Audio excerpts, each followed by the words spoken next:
What's up, everybody? Welcome into another edition of the Hoops Betting Hour. This is the playoff edition. The NBA playoffs get going today. I am your host, the big man on campus, as always, here with you live. We're here on a Tuesday, May 18th, 2021. We're here every day. And our good friend, one of our first NBA guests we had on the show, Skee Profit, joins us. Skee, what's up, man? You ready for the playoffs? How you doing? I'm definitely ready for the playoffs. I'm doing well, and yeah, it's good to have meaningful basketball where we can expect everybody to play.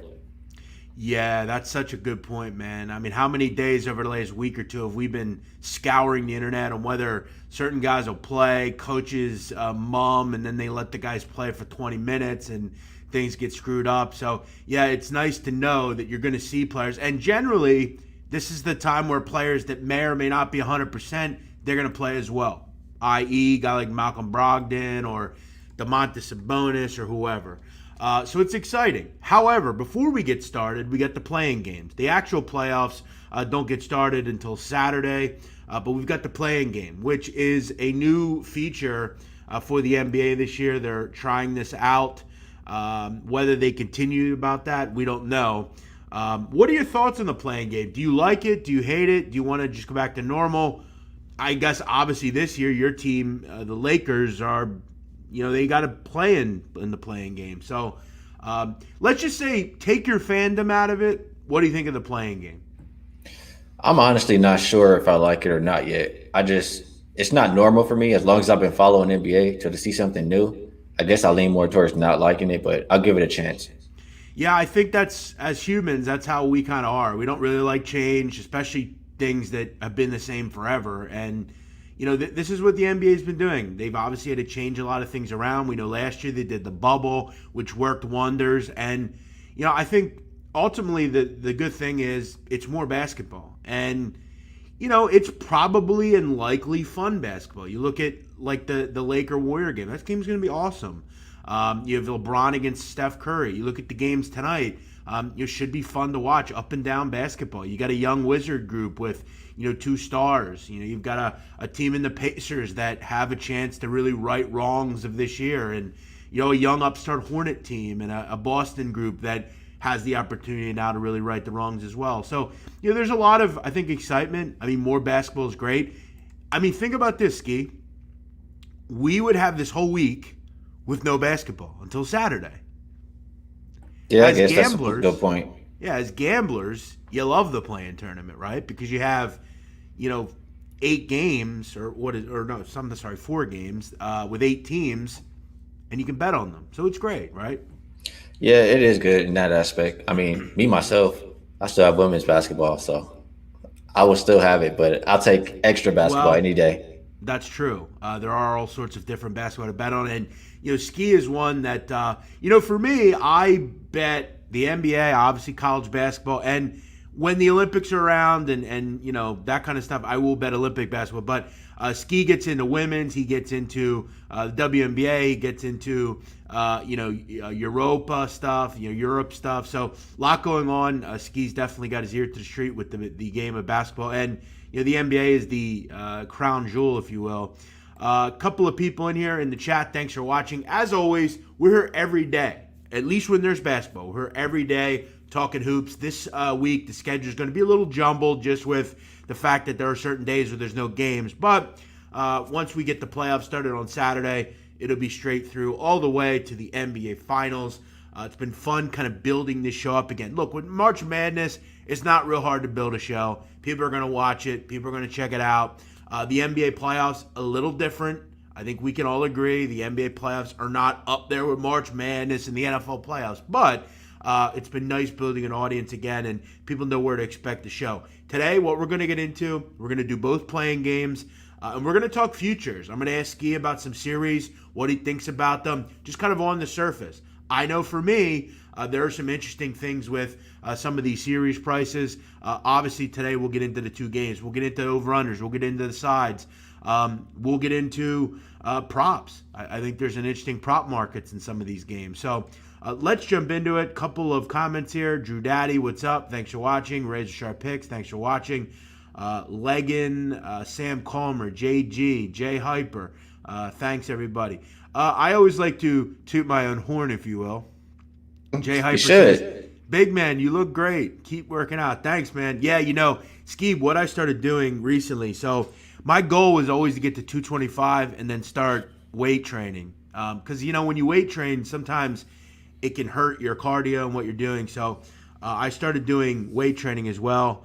Yeah, by August, July, I'm going to be brolic, man. I'm going to look like Ronnie from the Jersey Shore. I'm going to look.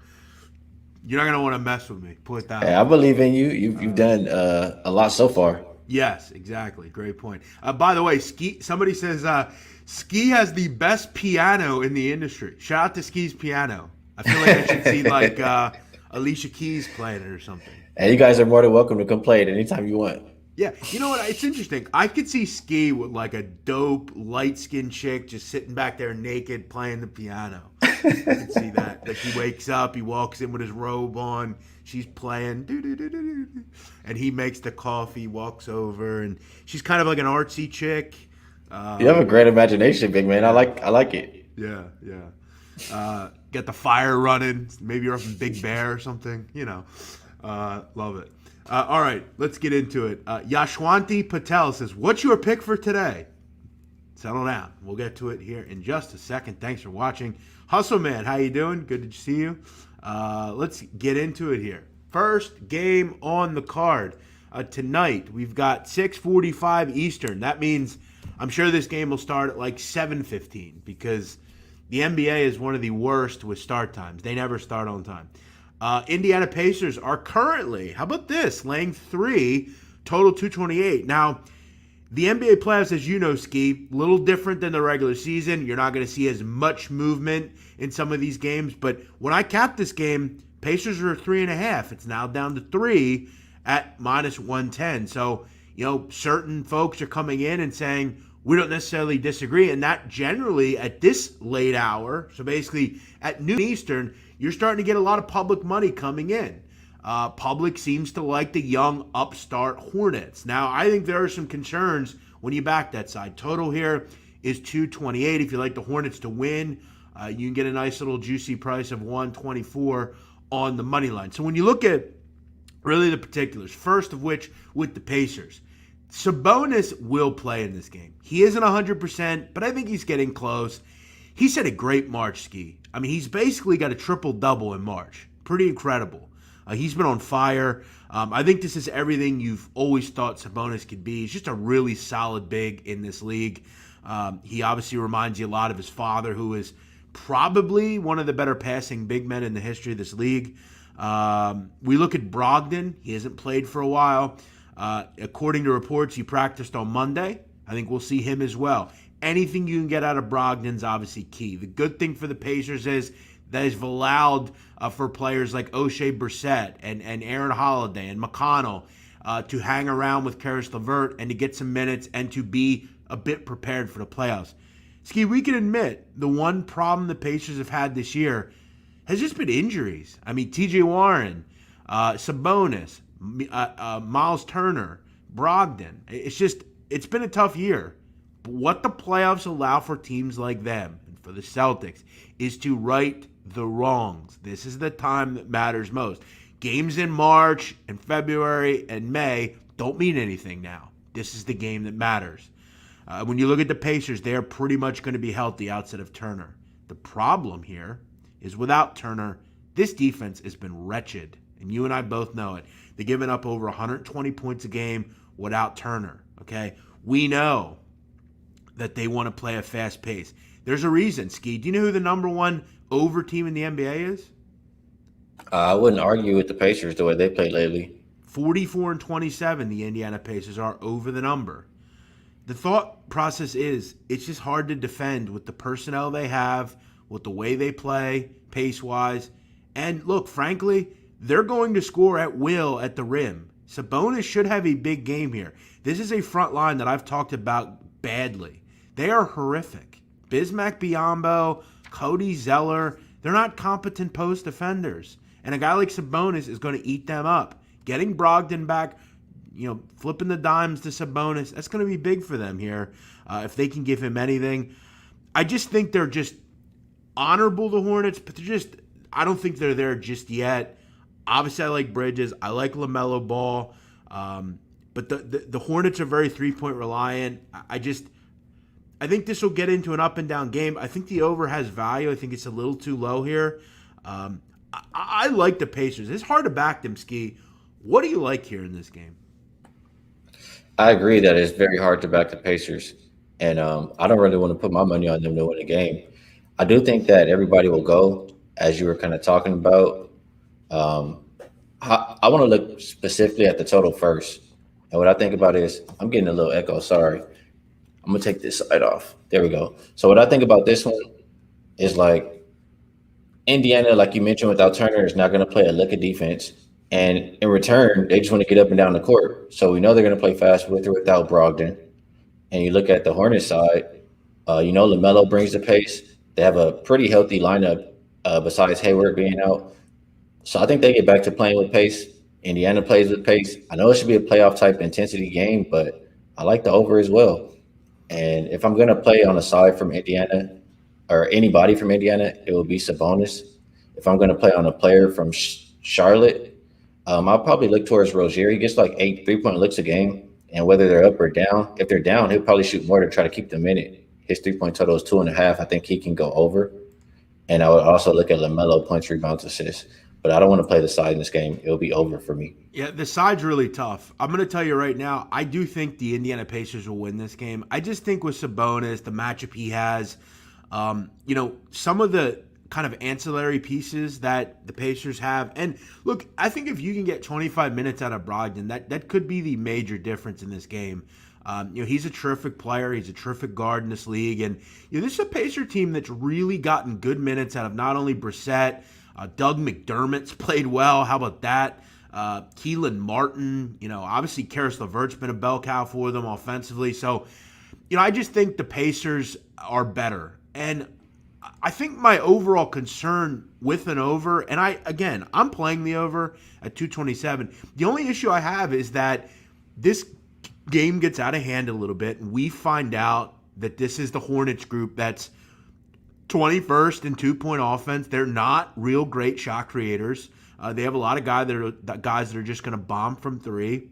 I want to talk quickly about the prop market here. I think you make several interesting points. I looked at the Rozier prop. I think you make a lot of sense there. He is, I think, averaging about 8.5 threes a game.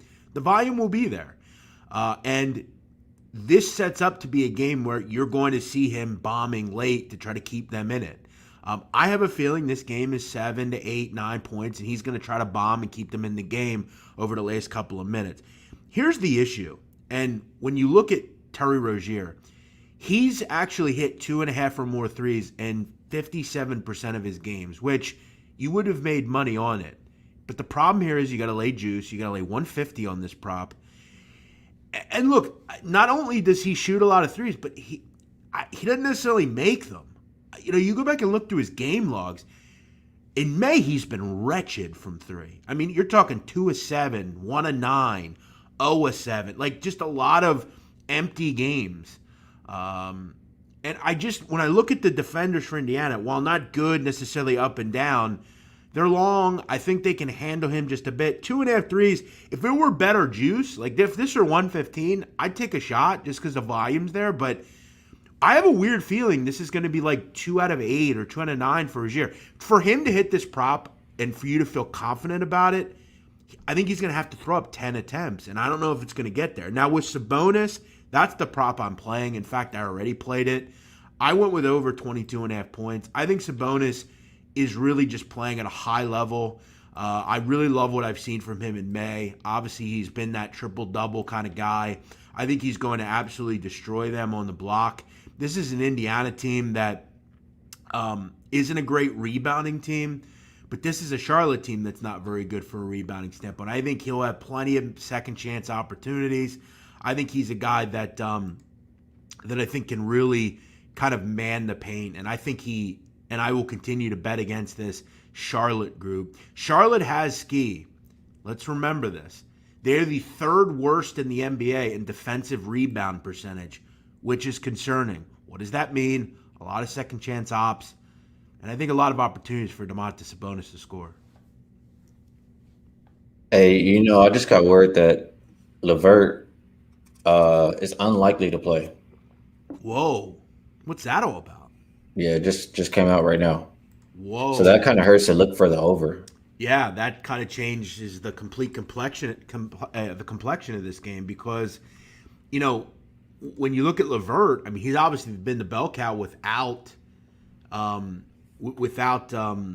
Brogdon, and we don't know whether Brogdon's going to play. I mean, when you're looking at Karis Levert, basically in May, I mean this guy's averaging 25 points a game, 6 assists, 44% from three.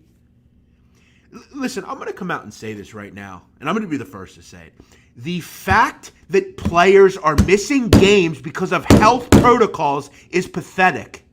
Vaccinate these people. What are we doing here? Why is this happening? Why? Why are we still dealing with this?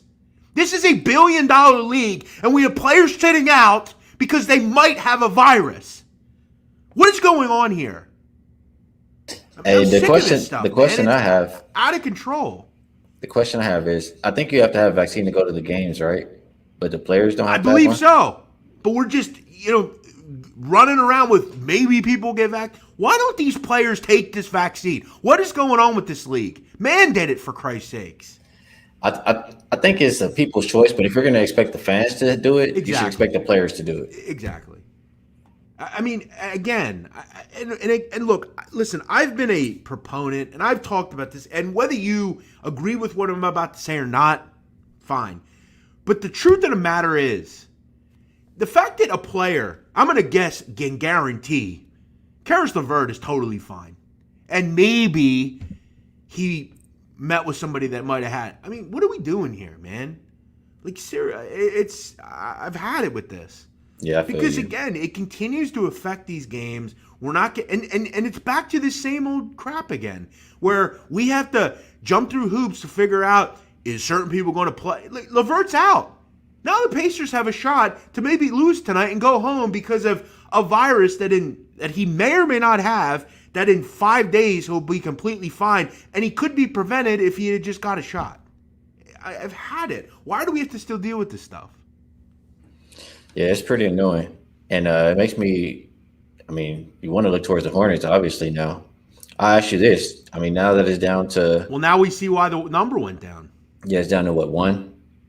Let me ask you a question, big man. So I look at the Hornets this year versus 50% win teams or less. Not the entire year. I'm looking really since LaMelo started at the point guard position, because that's when they actually got good. And they are 17-7 straight up, if I'm not mistaken. And you look at the Pacers versus 50% win teams or less. And I believe I just looked at them at home because I think they're better on the road. They are 7-11 straight up. So what do you think about that?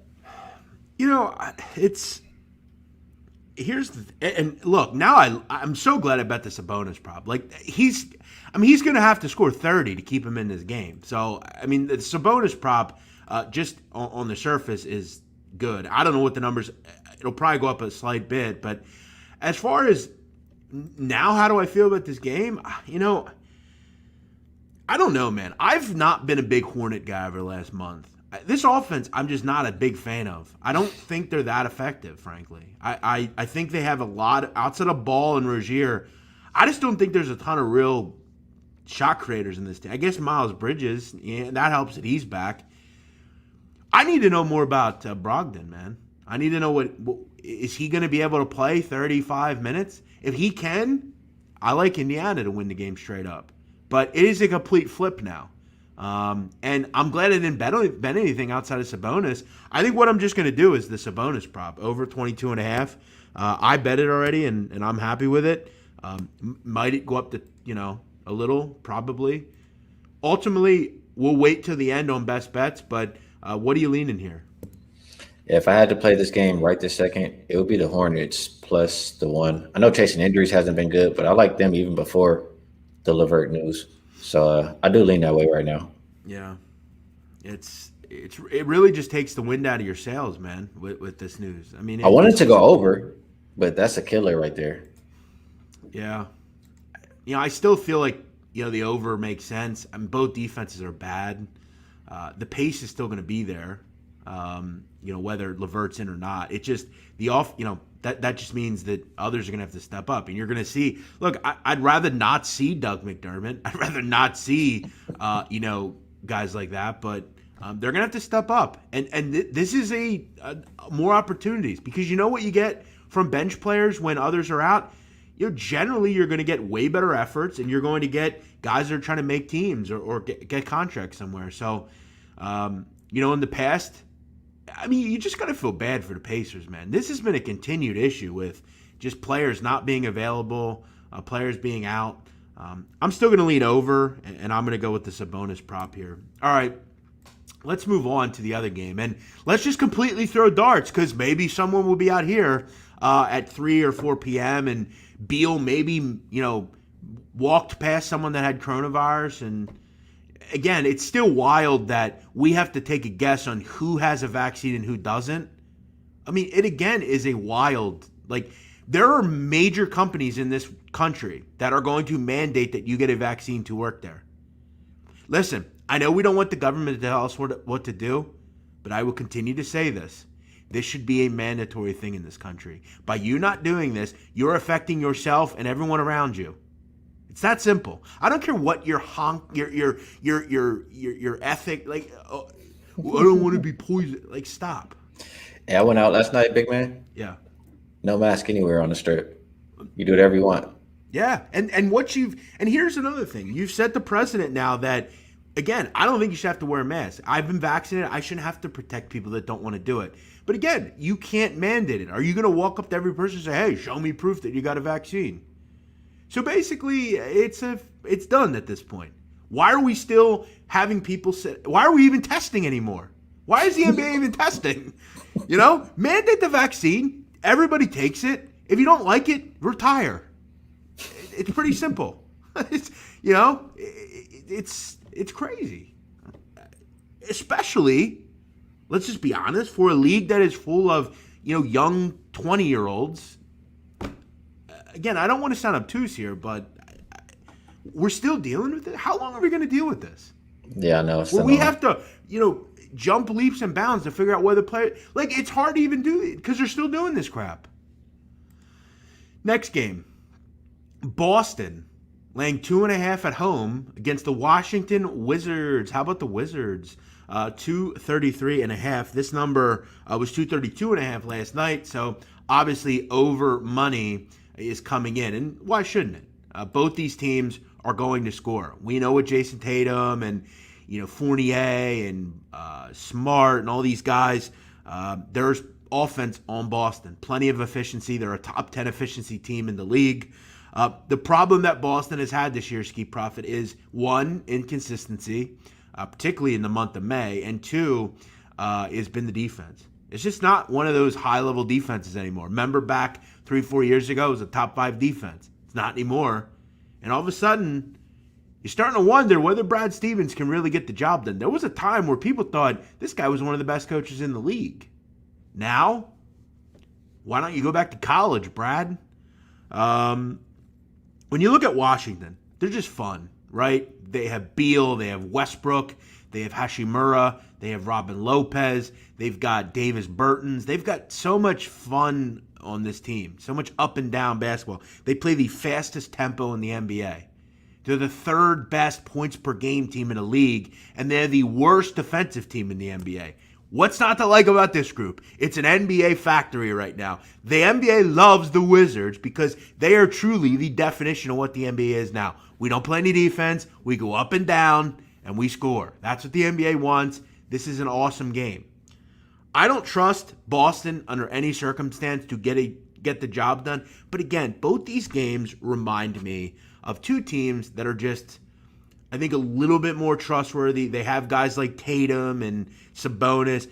But I will say this. This game is a complete coin flip to me. I have no interest in betting Boston. I don't trust them. I don't trust their defense.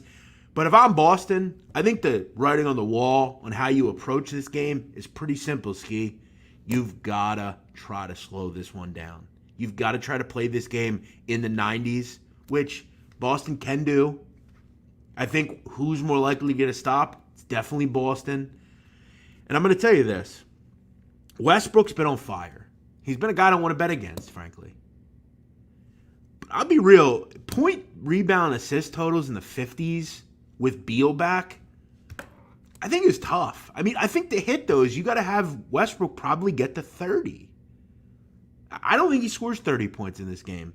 I think he has like a 25, 12, and like 10 night. I don't think he gets over 50.5 assists, points, and rebounds. I actually bet it. I think Russell Westbrook, we obviously know he has issues when the playoffs start, and this is a playoff game. I don't want to bet against Westbrook, but I think 50.5 is just too high. I know he's blowing these out of the water, but with Beal back, that obviously hurts his points abilities. I think the Celtics will obviously key on him with guys like Marcus Smart and Tatum. Look, I frankly think the Celtics will win. I think the Wizards are another group that's maybe 1 year away. But in these two games, I'm leaning props. I'm going to lean on Westbrook under points, rebounds, and assists, 50.5. What do you think? Yeah, first, I mean, about your prop, I kind of understand where you're coming from with Westbrook. I mean, Beal is still banged up, though. His hamstring is not 100%. But you know he's going to play. Yeah, he's going to play. But who knows how effective he's going to be for an entire game. Yeah. And so if it comes down to a point where Boston is ahead and Beal's not feeling so well, the pressure is going to be on Westbrook to score. So I think that if you're going to play Westbrook to go over anything, I think tonight is going to be his points.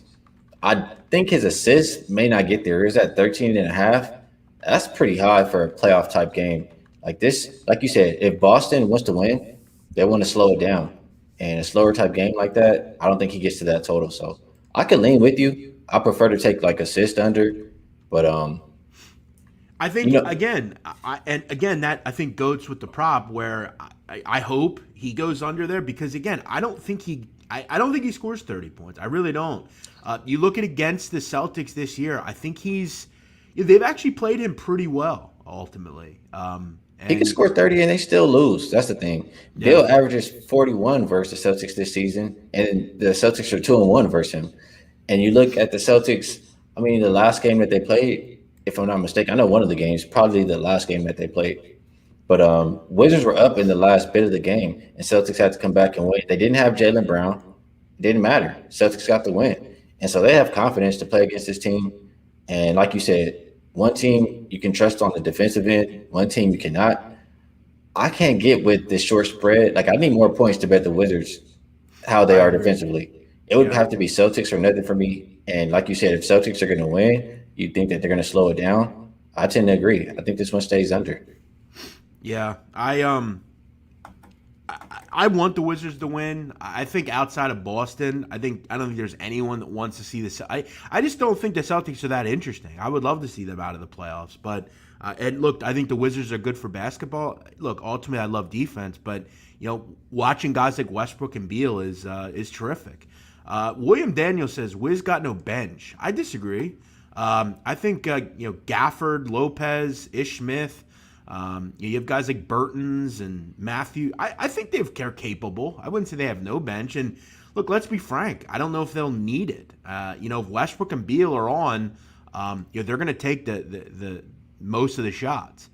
And here's the issue though for the Celtics. And I think this is a good point for I need money. Celtics don't have bigs, and they don't have bigs that I really want to depend on either.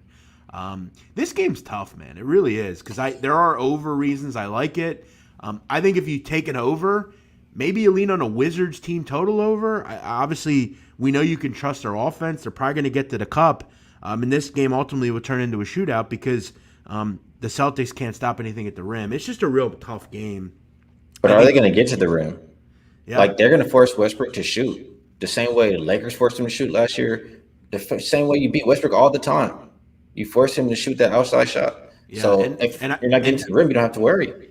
That's such a great point. And I think that's, where Brad Stevens, in games like this, I think he's obviously smart enough to realize that. The Wizards have one of the lowest three-point attempts in the NBA. They don't want to shoot threes. You've got to turn, as Skee said very eloquently, you've got to turn Russell Westbrook into a jump shooter, and that's the key against the Wizards. And I think If the game turns out slow and where that happens, then it's a clear under for sure. And Boston will win by 10. And I think that's probably what happens here. I think if you're the Boston Celtics, you've got to really look at this as, let's not worry about what happened. Okay, the regular season means absolutely Ogats at this point. Let's worry about the playoffs. And this is our chance to right the wrongs. There's a lot of that in the East this year. A lot of right the wrongs opportunities with the Pacers, with the Celtics, with the Miami Heat. A lot of these teams that did not play well for the most part in the regular season. Now it's time to play well. And it's time to figure things out. So here's what we'll do. We'll wrap up with best bets. We'll go up what we ultimately Let me get your opinion really quick before you do that. Just one question. Who do you think in this game is the most clutch player? Beal. Okay. I probably would go Tatum too. Yeah, that's true. I mean, both are very good. I think they're both electric. I mean, both games are you've got up and comers and you got two guys that are just ice. As far as somebody's mentioning that Robert Williams will play tonight, according to CBS 2 days ago, he was done for the regular season. Sorry, they're hopeful he'll play tonight. I mean, are we really that worried about Robert Williams? I mean, when did he become, Dikembe Mutombo or something? Like, when did he's good for them. I like him over there. I mean, he plays better than Tristan Thompson to me. So yeah, OG Wham saying shout out to Wham. He's saying.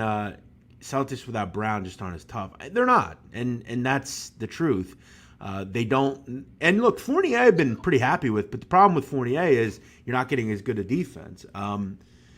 Couple of comments here. Celtics are ass. I've been fading them all year. Yeah, well, look, I mean, they're not dependable, that's for sure. Beal's hammy is not in good shape and is being overlooked. How would you know, Antoine Murphy? Give us proof.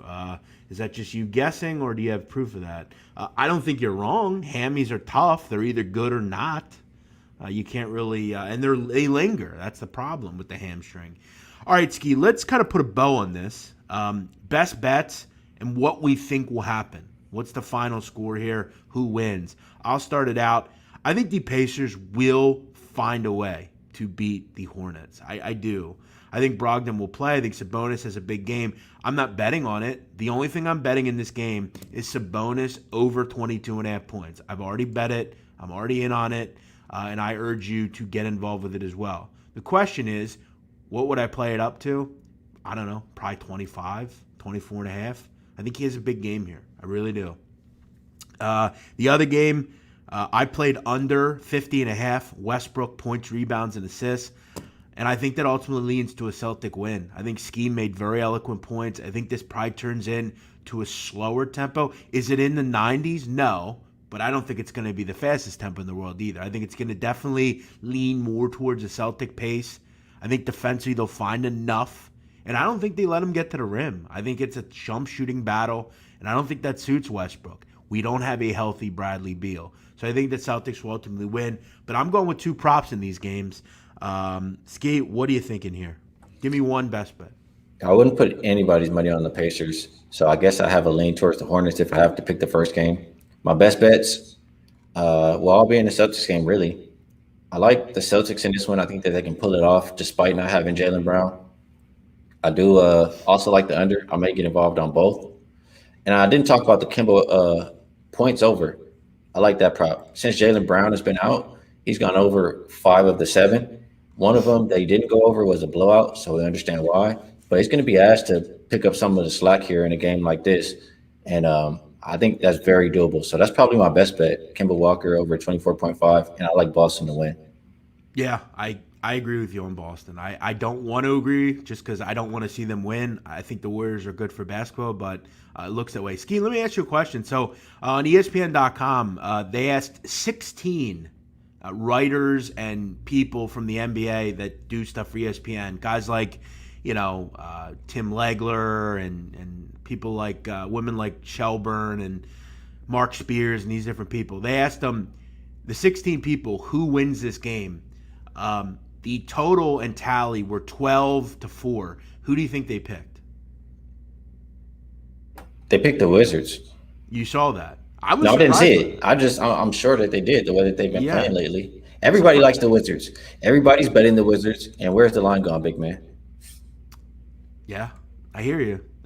Sharp money's on the Celtics, put it that way. The Wizards have turned into a trendy bet. People don't believe in the Celtics. It's the inconsistency. That's where people are. And I think, again, that wall into the playoffs means something. It just does. And I heard you talk about Brad Stevens. I didn't hear you talk about and I blank out on his name, but the coach for the Wizards, he's not any good. Scott Brooks. Yeah, he's not any good. Let me ask you. He says that, and again, he's not the second best point guard ever, Russell Westbrook.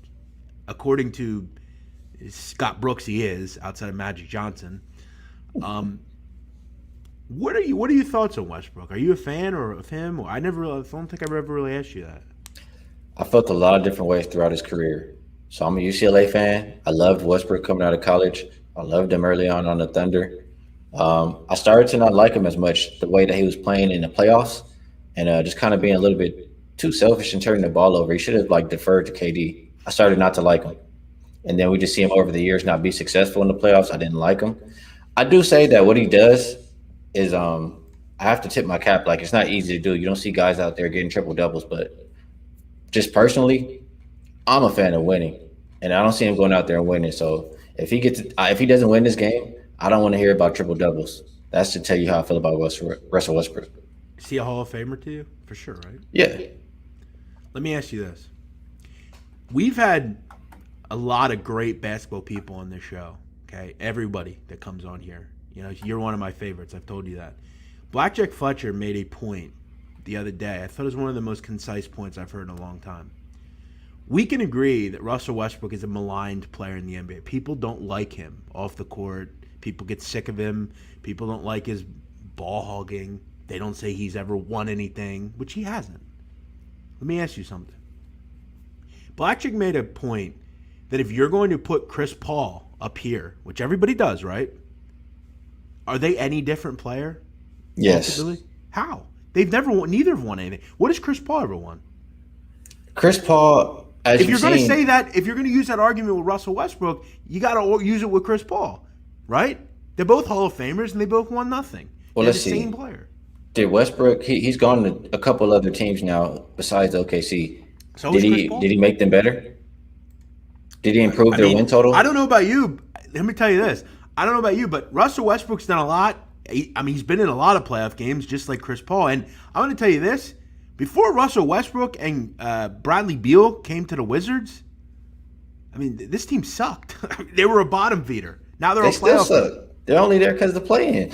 Yeah, but they've been much better. And you're right. But look at the numbers with Westbrook on and off this year. They're a bad team. They're not. When Bradley Beal played and Westbrook didn't play, they still won some games. Yeah. When Bradley Beal's out, they didn't win. And right, that's on this particular team. You're right. If Chris Paul was on this team, they would be a lot better. And that's been evident by the Suns. And look, and that's where I'm not going to ever tell you that I think Chris Paul's, but I'm just making that Blackjack made where I think is concise. They are very similar from a career trajectory. Neither has won anything. Mm-hmm.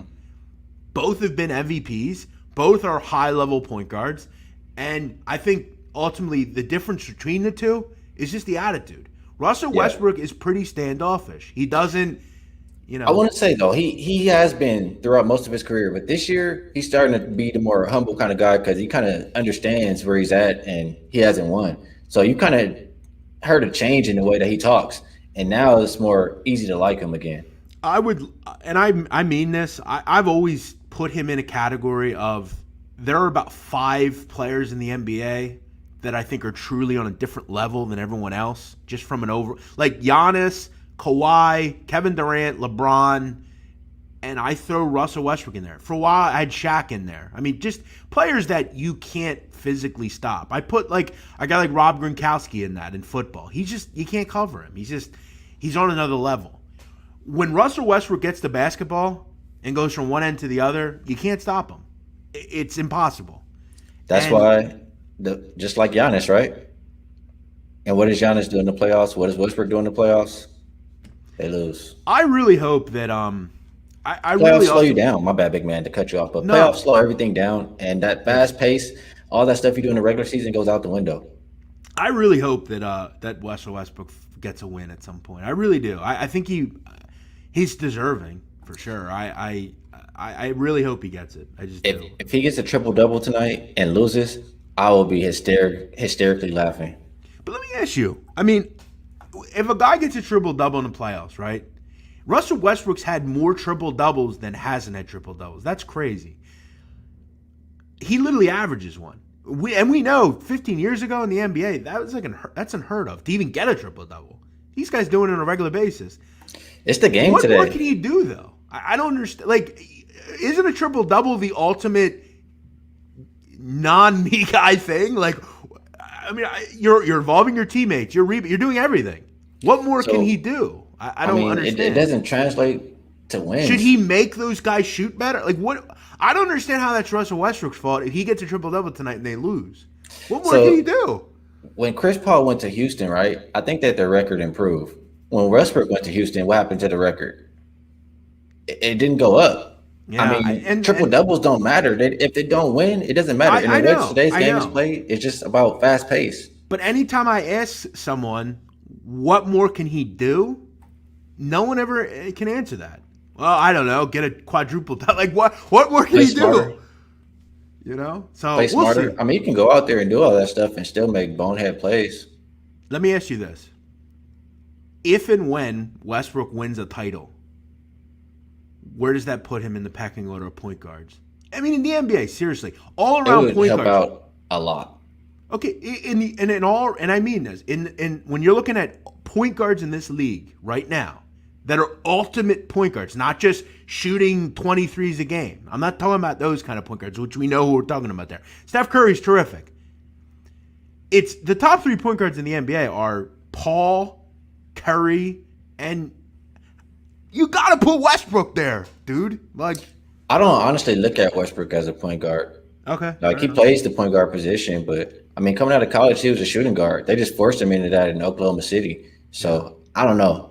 I hear what you're saying. He plays that position, but as far as my idea of a point guard, it's not him.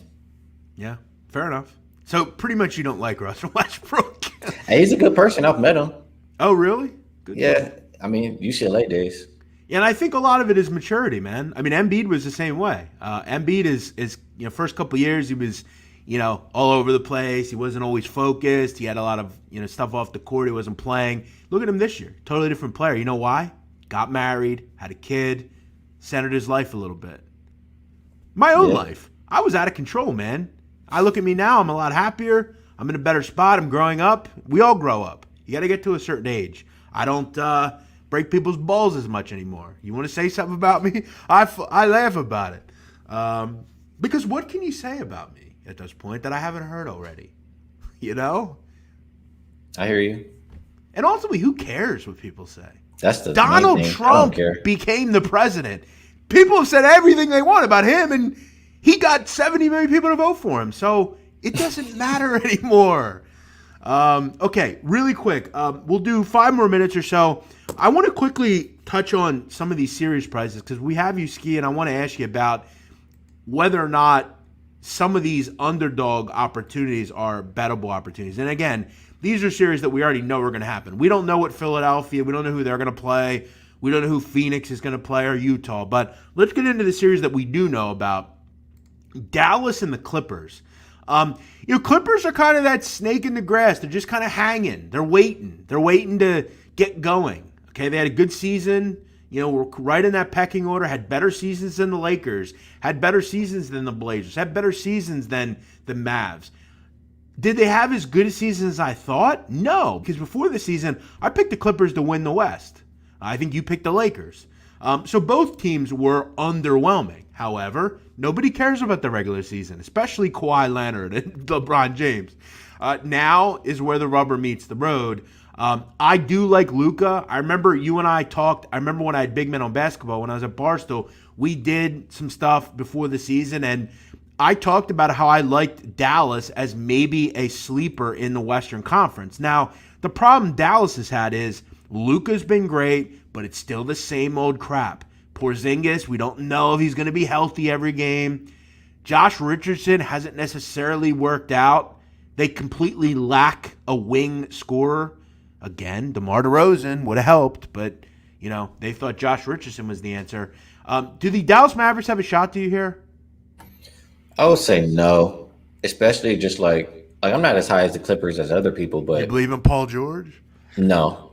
I mean, but the thing is, it's just so much pressure on them based on how they went out last year. I think that they'll at least answer a little bit. Like they're going to come out here focused. And the main thing for me with the Clippers is the addition of Rondo. Like they needed a point guard who could set George and Kawhi up and just give them easy baskets in their spots. And we all know playoff Rondo is a real thing. So I like the Clippers to win this one. Yeah, I agree. I think I gave a little bit of a look maybe to Dallas, but at this point, I'm kind of out of it. I've already bet this. This is kind of one of those prop-ish type of bets, but I think the thought on Portland-Denver is what, Skee? Offense, offense, offense. You've got two teams that are very efficient. Both have a ton of scores. Both that I think when we look at the rubber meeting the road, Portland's guard play is just better. I think McCollum and Lillard are the difference here. Look, Portland can't stop Jokic. I think these are going to be high-scoring games. They're going to be fun games. I think this is going to be an epic series. I took Portland 4-3 plus 490 to win this. I think it's going to be a great series. And I think Jokic, for all the season that he's had, and he's been the MVP, I think the rubber, again, meets the road. No Jamal Murray is going to hurt here. I just don't think he can get through these series with Campazzo and Rivers and guys like that. I just don't. And I think Porter, you got to target him defensively. He's not good enough. These are going to be high-scoring games. I've actually already bet the over 228.5 in this first game. I hear you. And I like the price that you get on your series bet, that 4-3. I mean, I can see it being a back and forth type deal. That means you don't think Portland's going to run away with it, though. No, and it's close, and it won't be. And they're 105 to win they're dogs, frankly, to win the series. So not anymore. Close. And that's the thing that really stands out to me as far as the numbers thing. Like I looked at this morning, the Blazers were minus 128 on the series now. They started as a dog. And I look at the first game, Portland is +2. So I don't understand all the money coming into the series and them still being dog on the first game. That kind of doesn't make sense to me. As far as the matchups wise, yes. I mean, I'm sure Portland's looking at Lillard versus Campazzo and licking their chops and loving that matchup. But Portland's another team that doesn't defend. And I don't really want my money on teams that don't defend. How many times did we talk about that when they were getting or when they were laying points? It's like, how do you lay points with this group? Anything over like 1.5. I mean, it's hard. And that's where, when you look at Denver's really efficient, man. I mean, they're like top 5. They're slow, but they're efficient. And nobody's going to stop Jokic. Porter Jr. has been balling since Murray went down. I just don't see anybody stopping those two. I mean, they'll have a better chance stopping Porter Jr. But Jokic, I think as the MVP, he has to answer the bell. I think he can do it. And if the Portland Blazers do lose this series, I think you have to give up on Lillard and McCollum. That's a good point. I think Stotts will be out as well. Listen, I'm going to say this right now. This might be my first tune-up bet of the season. I love the over in this game. First game, I love it. You let your hair down a little bit. It's the first game. Both teams, we know what they're going to do. I feel like first half over looks good as well. I feel like this is a 62-60 game at the half. Neither team is going to throw up much defensively. As you said, the scorers on this group are Jokic, Porter, guys like that. And Facundo Campazzo ain't going to stop Damian Lillard. Okay? They're not going to stop. I mean, guys like Covington. Dude, does Covington ever miss from 3? The guy never misses. He's solid defensively, too. I don't think he's going to slow down Porter, though. Yeah, that's the thing. And that's the thing about Covington. That hasn't made much of any difference for them defensively. That's what they got him for. Yeah, and it hasn't worked. He just has given you good offense. Carmelo, what's he do defensively? Nothing. I mean, it's the first time, though, I'll say that the Blazers have been, really healthy. That's the thing that they have going for them. That's the thing that's been holding them back besides their defense. So, I wanted to look toward them to get it done on the series. But the more I think about it, I don't think it's going to be so easy for them. Atlanta and the Knicks, this is an absolute coin flip. 110 and 110.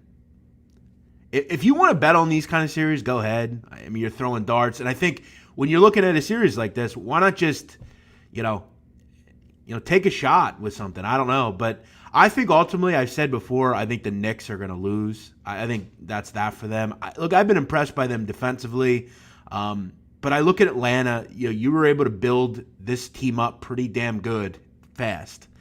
They've got a good bench. Young's a star. He's the best player on the court. I think they can handle Randall with Collins and Capella. I really liked what I've seen from them defensively. The Hawks, they're not the Knicks defensively, but they've really gotten better on that end to me. I think offensively, there's no question that the Hawks are a better team. I'm not betting this, but I think the Hawks will beat the Knicks. I think that the Magic will run out for them. Yeah, I don't have that much to say on this one, but I do agree with the pick on the Hawks. I just kind of like their roster a little bit better. And it's a team that, I mean, for the past, maybe just last year too, like I bet Atlanta's win total last year and this year. And last year they disappointed me because they were never healthy. I think Collins was out the first 25 games or something like that. So now that they're healthy, have a lot of scoring options. They got Bogdanovich, Gallinari. I like this Atlanta squad. I would pick them too. Yeah, and when you look, I talked about this. They're fully healthy now, right? So Bogdanovich, Gallinari, Lou Williams, Kevin Huerter, Cam Reddish, Tony Snell. I mean, they got offense everywhere, man. A ton of it. And Trae Young on top of it with two stalwarts down low, particularly Capella, who's a rebound machine and a defensive guy. This is what you got Clint Capella for, to stand up and get the job done down low in the playoffs against a guy like Julius Randle. You talk about a GM job, this is one of the best upstarts in the league. I mean, they have completely went from basement dwellers to playoff, and a good playoff team. They're, what, fifth in the East? I think they're fifth or fourth. Yeah, I think they're fourth. Yeah. I mean, Trae Young, he didn't play it for like a month even.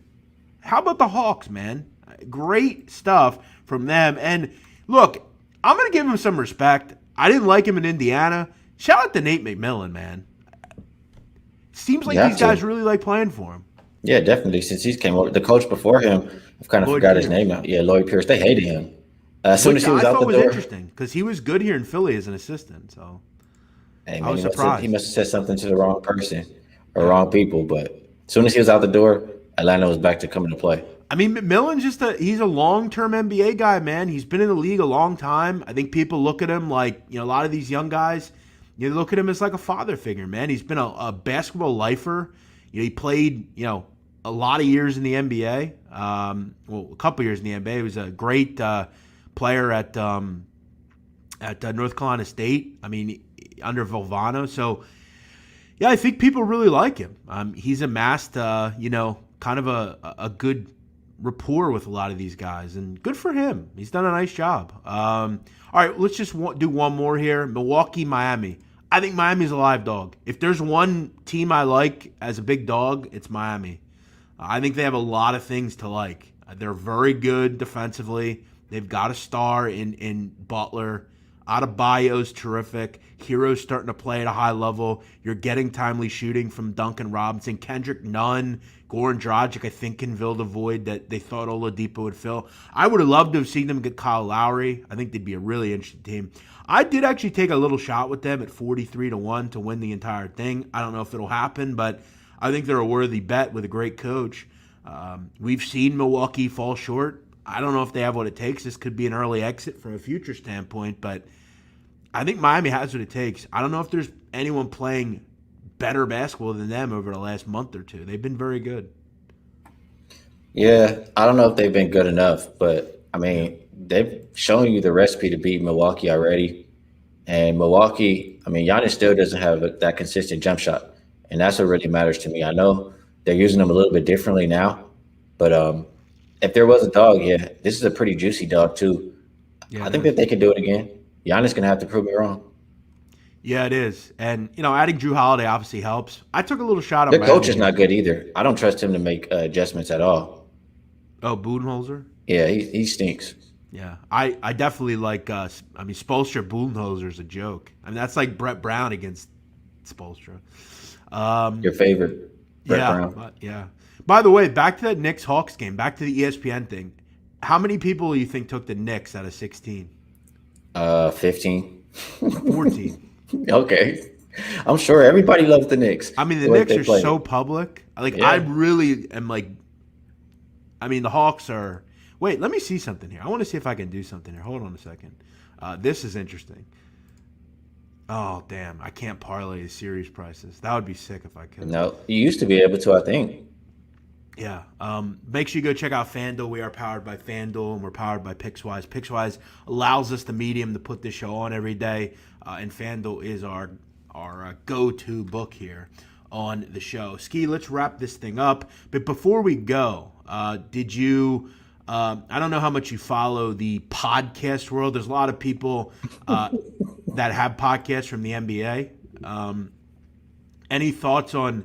Did you hear any of Kwame Brown's comments? He was, I guess, Gilbert Arenas made some comments about Kwame Brown. Kwame responded. Basically, Gilbert Arenas went on the All the Smoke podcast, which is Matt Barnes and Steven Jackson, and that Kwame Brown was a show pony, and that being picked by Jordan didn't exactly help his confidence. Imagine being an 18-year-old kid getting drafted by your idol, and your idol is Michael Jordan. We know Michael Jordan's personality. Imagine that personality going towards an NBA kid or NBA 18-year-old kid and just bullying him. When you make fun of Brown and you make him look little to his peers, he loses confidence. I don't think anything Arenas said was wrong. Any comments here on that? I mean, he wasn't wrong. Well, one, as far as just what Arena said, I did hear what Kwame Brown responded with, and I mean, you never really hear Kwame Brown's side of the story. Nobody tells it. Everybody just jokes on him. So it's interesting to hear his side. Can I say what he said? He responded on an hour-long video on his YouTube channel. It wasn't just Gilbert, though. Yeah, no, he responded to all three players, basically saying that I think these guys need to focus and channel that energy to more real problems, Brown said. Steven Jackson, maybe you can put that M and effing blunt down and pull your pants up on I don't know. He's acting like a little boy, basically. He also described Matt Barnes as Becky with the good hair. Yeah, I loved it. Who needed counseling, and Arenas as being out of touch with his blackness, saying that Arenas was the whitest black guy I've ever known. I listened to like majority of his rant. He said a lot of stuff. But your thoughts? Who got the better in this argument? Kwame Brown, obviously, because he's been silent for 20 years. Yeah, I haven't heard from Kwame Brown in a long time. I didn't even know what is he up to now? I didn't know this personality exists. Like, I might have liked him a little bit more on the Lakers if I knew this. I mean, let's be honest. Kwame Brown was a complete failure. I mean, for where he was drafted. He's one of the biggest busts in NBA history. But I think I don't think either side. I mean, frankly, I thought that what they said about him was true. I think he probably was bullied a little bit. He ended up being a heel a little bit because he didn't pan out. I mean, players don't pan out. A lot of it probably was confidence-based. He wasn't necessarily ready. This is the problem when kids go from high school to the NBA sometimes. But I do think Kwame and his, rant back, Kwame definitely moved the needle with his comments. He's a comedian. Yeah. What does Kwame Brown do nowadays? I don't know. I'm about to look that up here. But he made I'd say my favorite part of the podcast or the whatever Kwame Brown was doing was he said, "Yeah, me and Kobe scored 82 and we won." Right. He said, "You see the screens all of a sudden?" I loved it. Yeah, he also called Steven Jackson a fake BLM activist. Dude, nobody's gonna mess with Kwame Brown ever again. Yeah. Look. He said enough is enough, big man. I mean, Steven Jackson has done some things. I mean, obviously he's did some really good things with some of the George Floyd protests and stuff, but he has done some pretty questionable things, Steven Jackson. Malice in the palace. Yes. And like kind of like siding with like Louis Farrakhan and stuff on like certain I mean, he's kind of all over the place. But I'm gonna subscribe to Kwame Brown's YouTube channel. By the way, let's quickly before we leave, let's throw that out there. Kwame Brown, you can find him on YouTube at Kwame Brown Bust Life. That's real? His wow. Oh my God. Oh man. By the way, Steven Jackson came back at Kwame and said, "You suck at basketball. Be mad at yourself." By the way, I didn't know about this until now. And I'm looking at Kwame's video, right? So it's literally Kwame in like a room like we're in. Like he's got like, little photos on the walls and stuff, and his camera's like blurry. But the title is Setting the Record Straight about the All the Smoke podcast. So go check him out. He only has 7,000 subscribers. Go check him out. Skee, any WNBA thoughts before we wrap up? Usually I like 3 games to be played for every team before I really get heavily involved. But today, if I'm looking at anything, it's probably the Liberty like to play fast pace. And I'm looking at the over in that game with them and the Lynx. We'll see if I get there. I'll probably wait till 3 games are played. By the way, does it bother you that Kwame Brown turned the comments off on his video? He's just probably tired of it. He seems like a guy that doesn't deal with all this stuff like social media, really. Yeah. He just kind of got tired of it this time, just exploded. I wish I still a big man on basketball. I'd try to interview this guy. Because people, it's really been 20 years people have been talking about him like this. Yeah, one idea I have, Skee, if I bring that show back, is I want to interview guys like this, like just random NBA people, like where they've been, like what is Kwame Brown doing, like where's Bryant Reeves now, like what's he do, like where's Darko Milicic? Oh man, I forget who did he get picked over. A lot of people. Yeah, I think the last time I read, Darko has a ranch in Serbia. He's like a farmer now or something. Oh wow, like a cattle ranch or something, but. Okay, that's it. Skee, always good to talk to you. This is one of the best shows we've done. A lot of NBA talk, just really good, solid talk. Enjoy the playing games tonight, guys. Again, I'm going with Sabonis over 22.5 points, and I took under 50.5 points, rebounds, and assists for Russell Westbrook. Skee, enjoy the games tonight. Check out Skee on Twitter, at Skee Profit. It's got a lot going on, doing a ton in the basketball world, does a ton of content. Check him out. One of the best in the business. Skee, what we'll do, I'm sure we'll talk to you next week. We'll get into the real playoffs with you, which I'm sure we're looking forward to. As always, we are back tomorrow, another show. We'll get into the other playing games. We'll talk to Blackjack Fletcher, who's been a good NBA gambler here. We'll talk to him about the 2 other games. Skee, good stuff. Good to see you, bro. Likewise. Thanks for having me, big man. As always, make sure you subscribe. Make sure you check us out here on Pickswise every day. Make sure you hit the like button and let us know what you think of the show in the comment box. I am the big man on campus. He's Skee Profit. We'll see you later.